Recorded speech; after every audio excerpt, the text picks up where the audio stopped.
Good morning, America. Off the rails. Right now. Workers of the Long Island Railroad, the busiest in the nation, going on strike.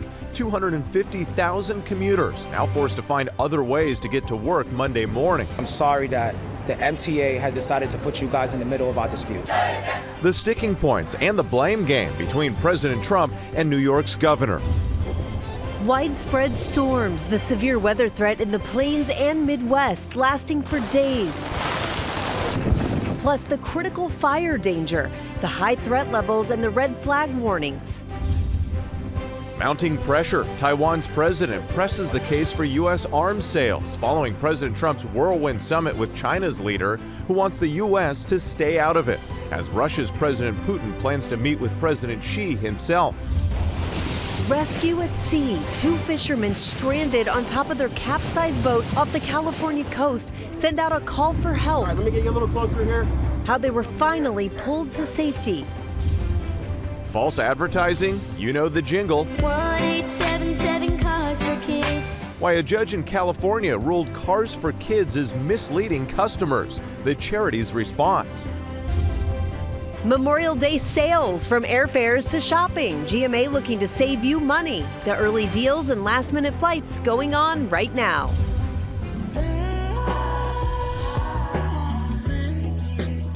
And teacher tributes. Give this note to the teacher who never gives up on you. The students showing their appreciation as the school year winds down. Plus, the newest honors for Shaq.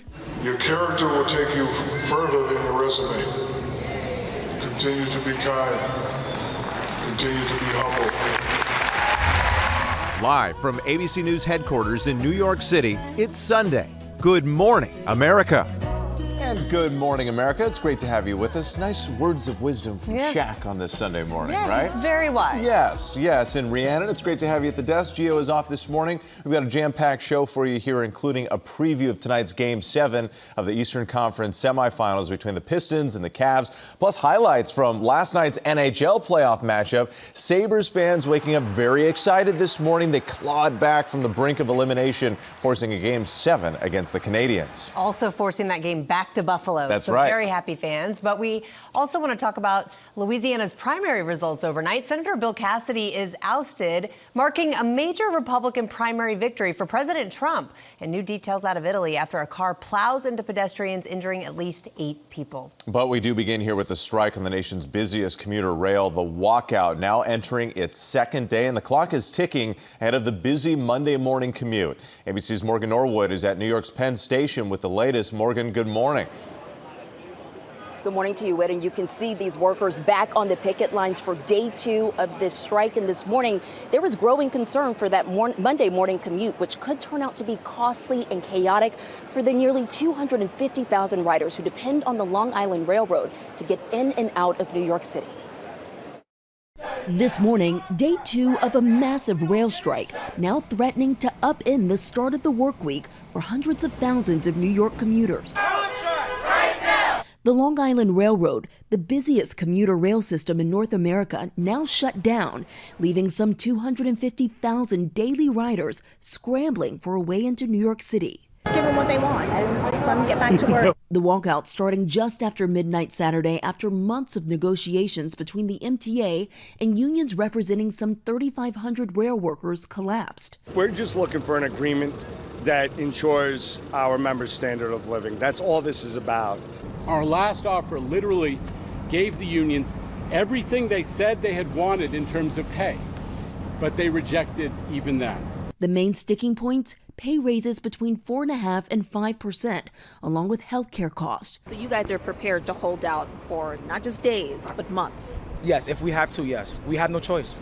We have no choice. It's for us now, it's about survival. We waited 4 years. Our backs are against the wall. It's about survival. Now, with both sides digging in, the political finger-pointing escalating too. Governor Kathy Hochul blaming the Trump administration, who had delegated an emergency board last fall for cutting mediations short. Trump firing back online, saying, "I have nothing to do with it." Adding, "No, Kathy, it's your fault." And now looking over the facts, you should have not allowed this to happen. And overnight, confusion over whether talks are even happening. Governor Hochul posting she's received an update from the MTA on the status of negotiations and plans for alternate service. But just moments later, the LIRR unions calling it an open-ended strike, telling ABC News despite Hochul's claims, MTA officials had not reached out to them about negotiations. For many commuters, the railroad is the most affordable way into the city, helping them avoid tolls, parking, expensive ride shares, and hours of gridlock traffic. It really does add a stressful component. I can't imagine what people are going to be doing on Monday. And this morning, the unions are also pushing back against MTA's claims that higher wages could lead to higher fares for passengers. They point to a presidential emergency board study that they say shows otherwise. Still this morning, both sides very far apart and no timetable on when they could return to the negotiation table, Rhiannon. Yeah, and this could affect a lot of people, Morgan. Thank you so much for that update. We turn now to the severe weather ripping through a big stretch of the country over the weekend. ABC News meteorologist Leslie Lopez is here with more on that. Hey, Leslie. Hey, good morning. Yes, we're talking about some intense weather, severe weather still moving through the area. I do want to point out to some video yesterday, golf ball size hail out towards Kansas. This is Goodland and Brewster, Kansas. There was lightning off into the distance as well. And then we had some blowing dust through Oakley, Kansas. I mean, pretty impressive video of how thick that dust layer was just moving across the region. We want to take you out towards a severe threat level. We are going to see more intense tornadoes as a possibility, especially as we're cruising into today. So the opportunity, we're looking at the timing, getting anywhere from Kansas all the way up to Sioux Falls. But tomorrow really is going to be the larger threat. We're talking about this bullseye area for tomorrow, getting into areas closer towards, it looks like, right near Kansas. It's going to be Wichita all the way towards Kansas City, where we're going to be very focused on very intense and possibly strong tornadoes. We'll keep you updated. Whit? Yeah, difficult few days ahead. Leslie, we'll check back with you in just a bit. Now to that key primary election decided overnight in Louisiana. Incumbent Republican Senator Bill Cassidy is out, and the Trump-backed candidate is now heading for a runoff. ABC's Alex Brochet is in Washington with more. Alex, good morning. Good morning, Whit. And yeah, Louisiana was a stunner. Overnight, Republican Senator Bill Cassidy lost his bid for a third term after two primary challengers finished ahead of him. Now, Cassidy, the incumbent, got about 25% of the vote. No elected senator has lost a primary since 2012, and this was a major victory for President Trump.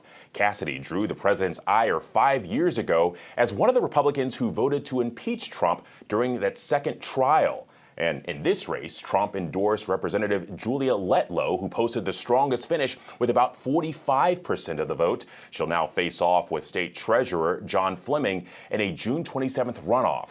Cassidy's campaign acknowledged this race was sort of Julia's to lose in the first round. However, the senator was confident that he'd make a runoff. And this was a test of the weight of the Trump endorsement in a solidly red state. The president getting revenge on another one of his perceived political enemies, cheering Cassidy's loss on social media, writing disloyalty to the man who got him elected is now part of legend.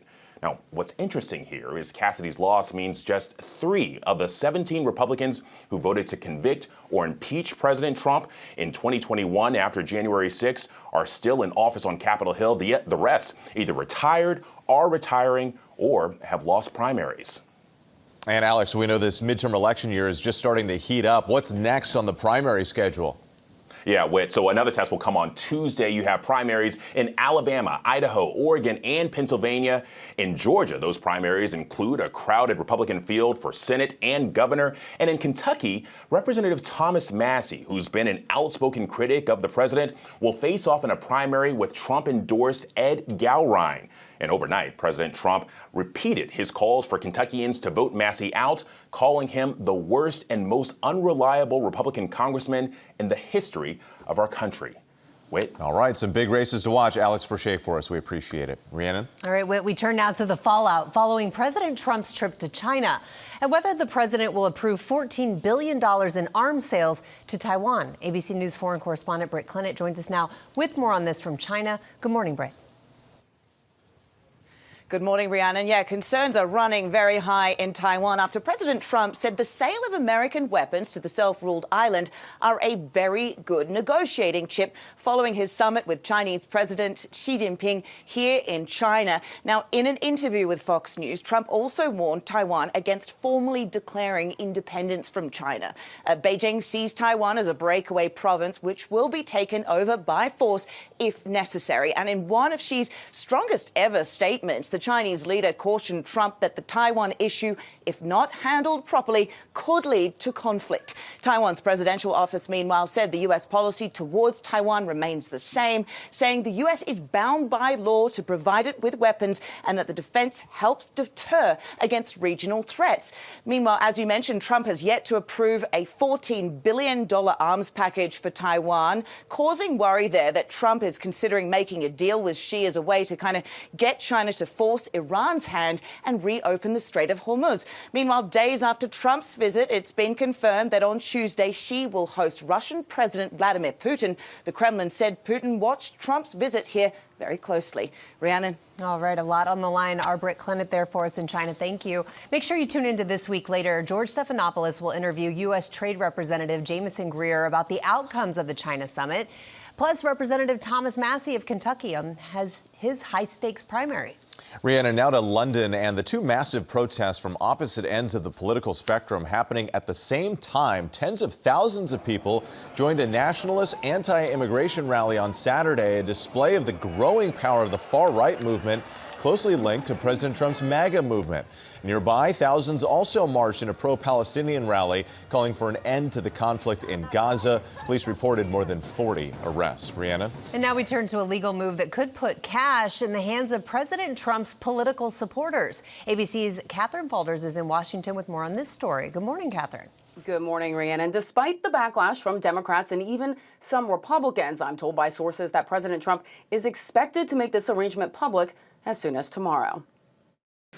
This morning, sources tell ABC News President Trump is in the final stages of negotiating a deal with his own government over a $10 billion lawsuit he brought against the IRS.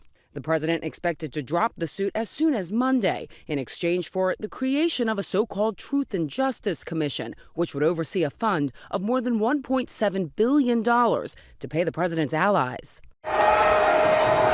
That means those who stormed the U.S. Capitol on January 6th could benefit, along with others who claim they were treated unfairly by what Trump calls a weaponized Biden Justice Department. Trump sued the IRS earlier this year after a tax contractor leaked some of his tax records years ago. Trump also filed $230 million in claims against the Department of Justice for investigating him. A president suing their own government is without precedent, something Trump himself has acknowledged. It's interesting because I'm the one that makes the decision, right? And, that decision would have to go across my desk. And it's awfully strange to make a decision where I'm paying myself. The extraordinary use of taxpayer money would be shrouded in secrecy. Sources tell ABC News that under the terms of the potential agreement, which sources caution are not final until publicly announced, Trump would have the authority to remove members of the commission running the fund without cause, and the commission would be under no obligation to disclose its procedures or decision-making process. The move even alarmed some Republicans. I don't even know how that's allowable to happen. Democrats saying Trump is creating a political slush fund that is utterly fraudulent. I mean, it's outright corruption. What we're seeing here is outright corruption. Donald Trump is setting up a $1.7 billion political slush fund for the Proud Boys and the Oath Keepers and his other political lieutenants and hangers-on. Now, in response to our reporting, a spokesperson for the Trump legal team said that the president continues to hold those who wrong America and Americans accountable, but still no word from the president himself or the Justice Department. And guys, we really are in an unprecedented situation here where President Trump is suing the government he runs. This is something the judge overseeing the case has raised serious concerns about, questioning how the parties involved here are actually different. So this will certainly face legal challenges in some form. But the question is, can the judge really do anything here to stop this from moving forward? Many legal experts say probably not, at least not immediately, but we'll have to see. Whit. Yeah, that is the question. We haven't really seen anything like this before. Catherine Faulders for us. Thank you. Now to the tragedy in the Maldives. A rescuer died during the recovery mission to find the bodies of 4 Italian divers. Maldives officials say a Coast Guard diver died Saturday from decompression sickness. He was among the crews trying to reach the group of divers presumed dead after exploring an underwater cave. Late Friday, the body of one of those divers was recovered.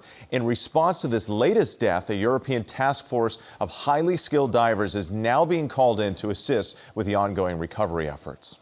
Really tragic story there. Now to Maine, people paying their respects to the firefighter who was killed in a massive fire Friday at a lumber mill.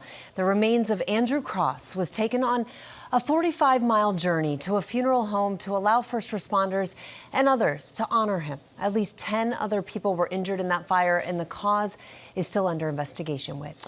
Rhiannon, this morning there is a growing legal battle over Cars for Kids, and specifically its promotional jingle that many Americans have heard repeatedly for years. ABC's Alex Stone is in Los Angeles with that story. Alex, they might silence this commercial for a while. That's right, Whit. Yeah, you've no doubt heard it. It is everywhere. You know it. 1-877 Cars for Kids. It's an earworm that's been stuck in the heads of many TV and radio audiences for years. And now a judge here in California is saying no more.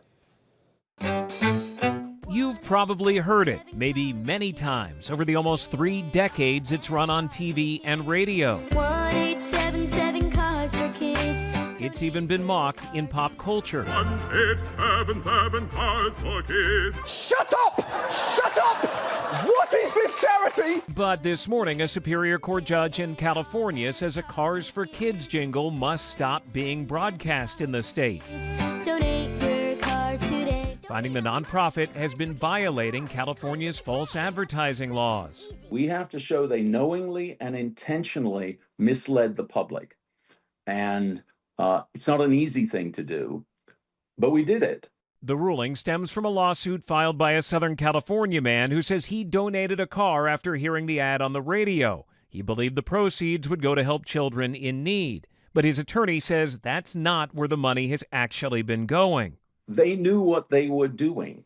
The ad is extraordinarily impactful. The judge ruling Cars for Kids has misled donors by implying the funds go to support needy children, but that most of the money actually goes to Orthodox Jewish programs in New York, New Jersey, and the Middle East. The court finding the money is spent on sending teenagers to Israel and a $16 million building there. The judge ordering Cars for Kids to pay the victim $250, the fair market value for his non-working car. In a statement, Cars for Kids says, "We believe this case was nothing more than a lawyer-driven attempt to siphon off charitable funds for their own gain. We expect to win on appeal because the law and facts are clearly on our side." It will make many charities a little concerned that a case like this could be brought, and checking whether their disclosures are adequate.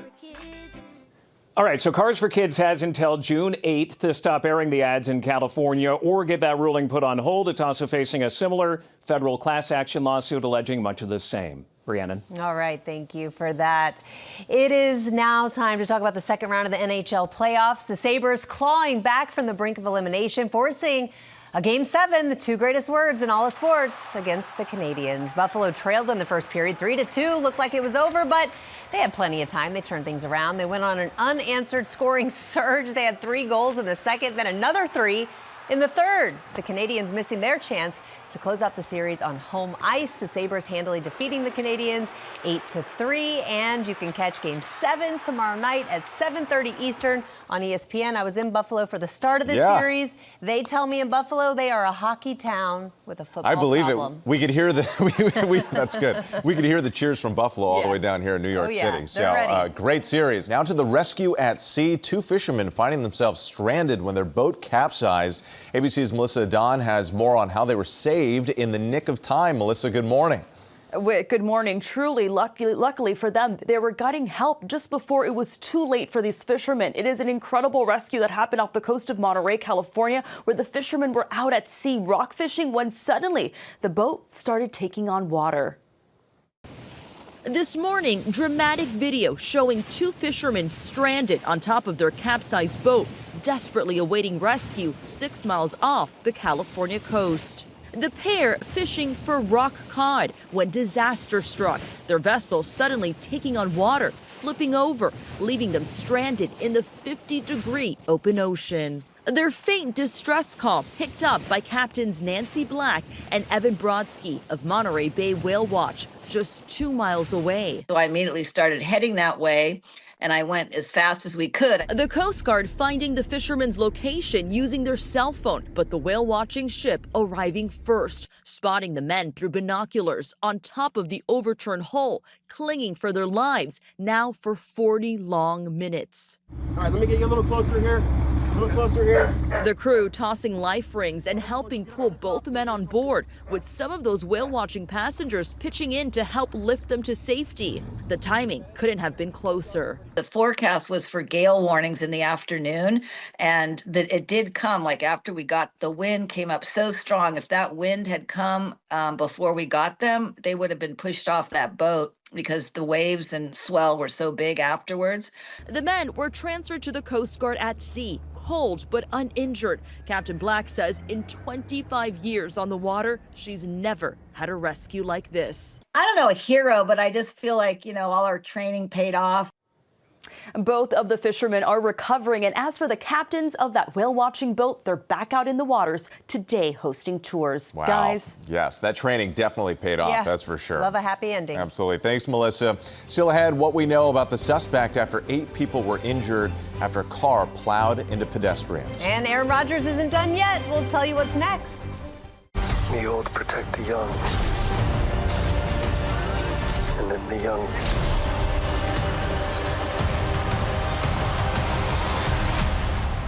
protect the old.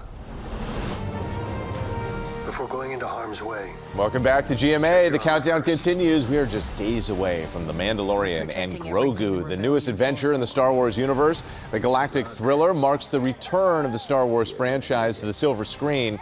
Mandalorian and Grogu hits theaters and IMAX nationwide Friday, May 22nd. Grogu is so cute. I'm so excited. The child, yes. All right, now let's take a look at some of the other big stories that we're following on this Sunday morning. Italian authorities say 8 people were hurt, 4 critically, when a car plowed into pedestrians in the northern city of Modena. Authorities say that one woman was pinned against a shop window and had to have both legs amputated. The driver allegedly then pulled out a knife, according to police, but was tackled by witnesses. And a proposal seeking $1 billion for security upgrades for President Trump's White House ballroom is in jeopardy this morning. The Senate parliamentarian removed the measure from a massive $72 billion spending package, saying the measure needs to be rewritten to account for jurisdictional issues. Aaron Rodgers signing a 1-year deal to return to the Steelers next season. According to ESPN, Rodgers is 42 years old, helped lead the Pittsburgh and the AFC North title last season. The 2026 season would be his 22nd in the NFL. And Shaq racks up another big stride. The NBA legend putting on his cap and gown for Saturday's graduation ceremony at LSU. Shaq earning his master's degree in liberal arts. And it's quite the homecoming for Shaq. He earned his undergraduate degree from LSU back in 2000. Wow, good for him. He was at the Disney Upfronts, too. He was just pulling everybody into pictures with Shaq. It was Such a great guy. Yeah. All right, we start this half hour with South Carolina's Attorney General looking to retry Alec Murdaugh for the murders of his wife and son after the state Supreme Court overturned his murder convictions. But this time, the trial could be a lot different, with the disgraced former attorney possibly facing the death penalty if he's convicted once again. ABC's Andrew Dimbert is here with more. Andrew, good morning. Hey, good morning, Whit. The once powerful South Carolina attorney at the center of one of America's most captivating murder cases, facing a new murder trial ahead with the possibility of the death penalty now looming. This morning, a new twist in the case of disgraced former South Carolina attorney Alec Murdaugh, whose double murder case gripped the nation, now headed back to court where prosecutors could seek the ultimate punishment. The state attorney general saying all our legal options are on the table, including the death penalty. I find it incredibly shocking that the state of South Carolina is talking about the death penalty. This case and all the facts of this case are the same. Once a prominent power broker in South Carolina courtrooms, Murdaugh finds himself in a new legal fight that could again put his life on the line. Earlier this week, the state Supreme Court overturning Murdoch's murder convictions for his wife and son in their home in 2021. Justices unanimously citing former county clerk Becky Hill showed shocking jury interference after one juror said she told the jury not to be fooled by the evidence and to watch him closely when he testified, effectively placing her fingers on the scales of justice. Hill denies this allegation. Everyone has a right to a fair and impartial jury.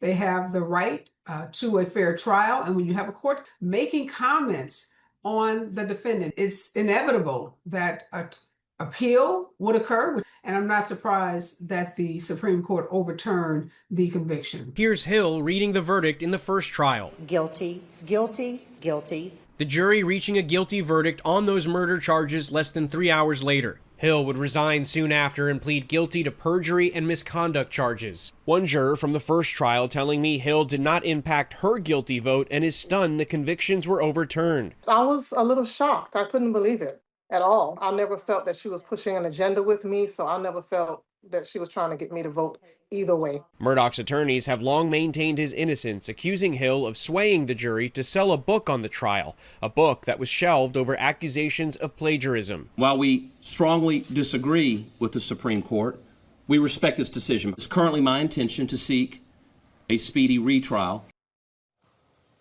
Murdoch's attorneys have not yet commented on prosecutors potentially seeking this death penalty here. Meanwhile, he's still serving a 40-year federal sentence and a 27-year state sentence on separate financial crimes, guys. Wow, this case just keeps going. Stunning twist, yeah. Very. Thank you so much, Andrew. We are giving you a jump start on Memorial Day savings. ABC's Will Gans has the deals in stores and online happening right now. But we want to start with a travel picture, and ABC's Ike Ajachi has more on that. Hey, good morning, Ike. Hey, good morning, Rhiannon. We're finally heading into Memorial Day weekend, and it's shaping up to be a more expensive kickoff to summer travel. The latest CPI report shows airline fares are up more than 20% compared to last year, and that's amid rising jet fuel prices tied to the Iran war, though the travel demand does remain strong.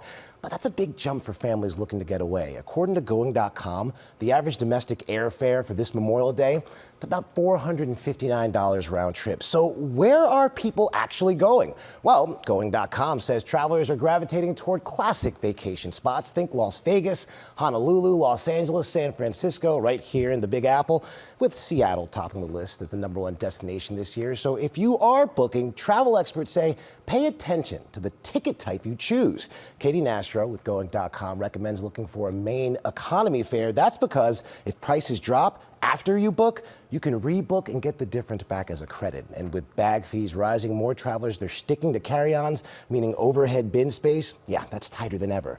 So booking main economy can help you board early and actually get your bag on the plane. I don't know why I've never done that and actually gotten that money back. Yeah. That's great advice, Ike. Thank you. What about people who might be looking for a last-minute deal? Are there any out there? Oh, yeah, there are. Going found a flight from Los Angeles to Santa Fe for $327 on American, Boston to Montreal for $360 on Porter Airlines, and from New York to Nashville, just $247 in Southwest, guys. Let's keep it in the 48. How about that? Yeah, all right, let's do it. And then, Will, how about those famous Memorial Day sales? Some are starting early this year. That's right. I will never be able to get you looking as good as Ike does every single day in here with those suits. But if you are looking for a hot new spring, summer wardrobe upgrade, REI is the place to start, all right? Its biggest sale of the year is going on right now. Grab 25% off all REI co-op brand clothing items like these women's trail-made shorts, plus grab up to 25% off footwear, and camp gear is on sale as well. This orange half-dome tent,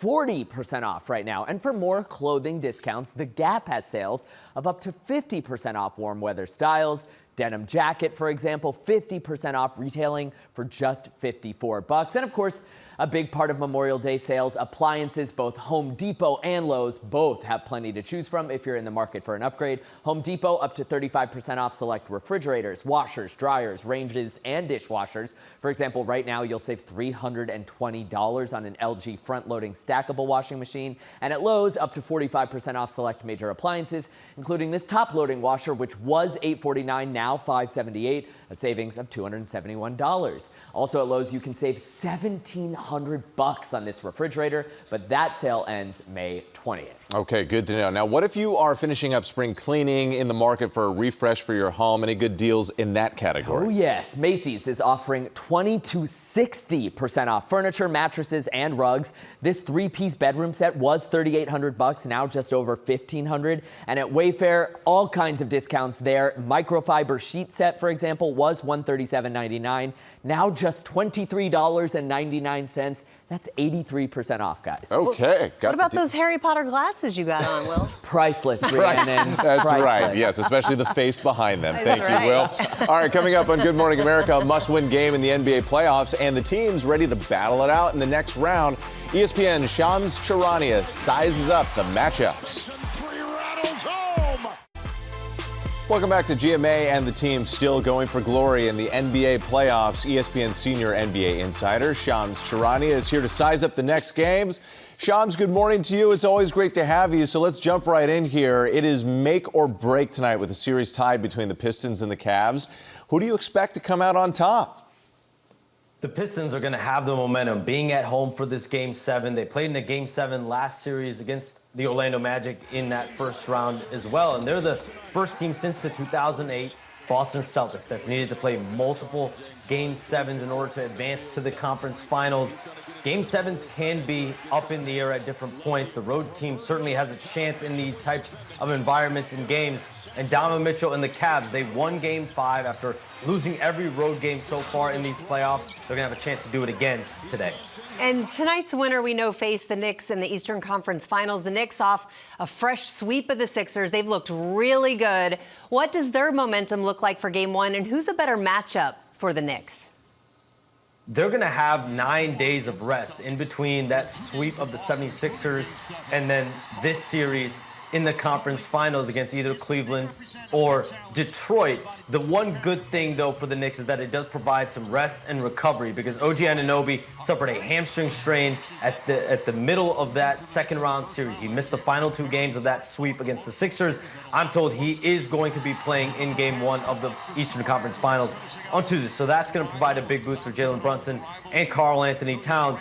If they play Cleveland, they will have home court advantage, so the series would start at home on Tuesday in New York.